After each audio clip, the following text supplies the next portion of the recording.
today we're going to be looking at a bunch of little interesting stories from the last week or so. Yeah, like a little mental treasure hunt. Exactly. Yeah, just unearthing some interesting stuff. And we got a pretty wild mix this week. Yeah. We got some award show results. We got a really interesting food deal. We even got a Lego heist. So, Oh, wow. yeah. So let's just jump right in. Okay. I want to start by talking about the BAFTAs. Did you get a chance to check those out at all? I did not. Okay. Well, Conclave won Best Picture. Okay. And Adrian Brody won Best Actor for a film called The Brutalist. So, the BAFTAs, they're always kind of interesting to me because they're like a little preview of the Oscars. Yep. They have a different voting system, so they don't always line up exactly. But, Right. a lot of the same voters are in both groups. So Right.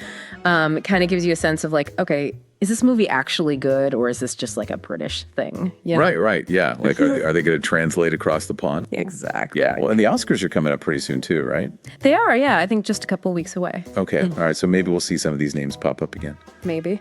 That'd be interesting. Yeah. Speaking of award shows, the SNL 48th anniversary special was this week. Oh, yeah. How was that? It was good. It was good to see everybody back. But, it's kind of funny. I was looking at the list of people who showed up, and it's like, you always expect to see, like, the big names there, the people who really made the show what it is. And there are a few people missing that I was kind of surprised about. Oh, really? Like who? Bill Hader wasn't there. Oh, yeah. Dan Aykroyd, Oh, wow. Dana Carvey. Interesting. Yeah. So I don't know what those guys are up to. Maybe they're all working on some super secret project together. Yeah, maybe they're going to have like a little mini reunion of their own. Yeah, or, maybe they're just busy. It's Hollywood. But I did appreciate that they had a pretty good representation of people from different eras. Yeah. You had some of the newer cast members. Right.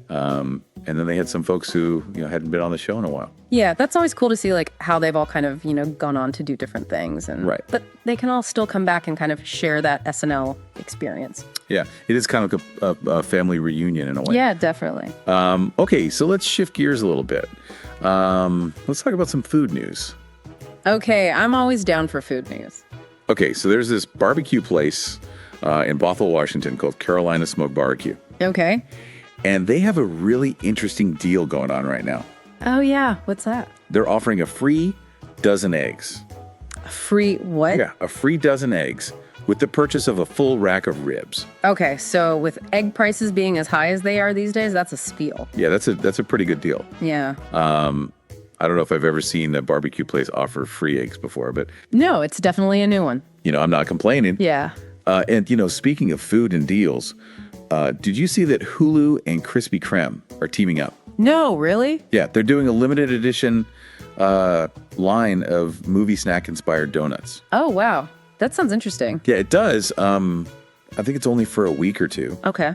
But some of these flavors sound really intriguing. Like they've got a blue raspberry slush donut, caramel popcorn donut, and then they got one called Cookie Dough Superstar. That sounds pretty good. Yeah, I don't know what that one entails exactly, but Yeah. I guess we'll have to go find out. yeah. It's interesting how these like food companies are really tapping into like nostalgia and pop culture. Yeah. To create these kind of interesting, marketing things. Yeah, for sure. Makes you wonder what other like weird collaborations are out there just waiting to be discovered. Right. Like what's next? It's going to be like Taco Bell and Netflix or something? Maybe. Yeah. Okay, so let's move on to something completely different. This is a fun fact that I actually didn't know until recently. Okay. Did you know that Mike White, As in. the creator of White Lotus, Okay. was a contestant on Survivor Oh, really? I did not know that. and The Amazing Race? Wow, that's interesting. Yeah, so he's been on both of those shows, and it kind of makes sense when you think about it, right? Yeah, like White Lotus is all about like, these rich people and their dramas and kind of like observing them. Right. And Survivor and The Amazing Race are all about like competition and, Right. people kind of showing their true colors under pressure. So. Yeah, it's all about like, human behavior and Yeah. how people interact with each other in these kind of extreme situations. Exactly. Yeah, so maybe that's where he gets his inspiration from. Maybe. Okay, so speaking of unexpected things, Sheryl Crow sold her Tesla Okay. and donated the proceeds to NPR. Interesting. Why did she do that? It seems like it was kind of a statement against Elon Musk. Oh, okay. you know, she's been pretty vocal about, you know, her concerns about, you know, how he's been running Twitter and, Right. you know, some of the changes that he's made. Yeah. So it seems like this was her way of kind of, you know, putting her money where her mouth is. Right. Yeah. It's interesting how like people are finding these different ways to kind of like, you know, support causes that they care about, especially when it comes to like, you know, big companies and stuff. Yeah, it's like, you know, what can you do as an individual to kind of make a difference? Exactly. Yeah, it's an interesting question. It is.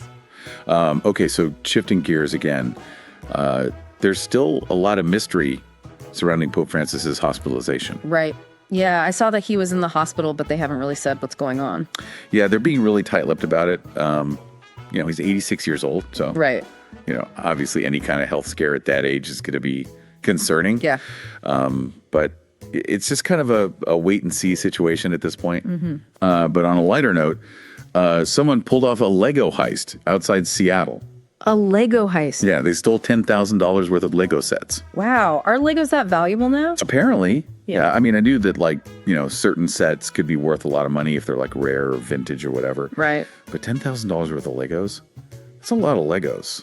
Yeah, that's a serious collection. Yeah. Maybe they were going to try to build like a life-sized house out of them or something. Maybe. You know, I've seen people do some pretty crazy things with Legos. Yeah, for sure.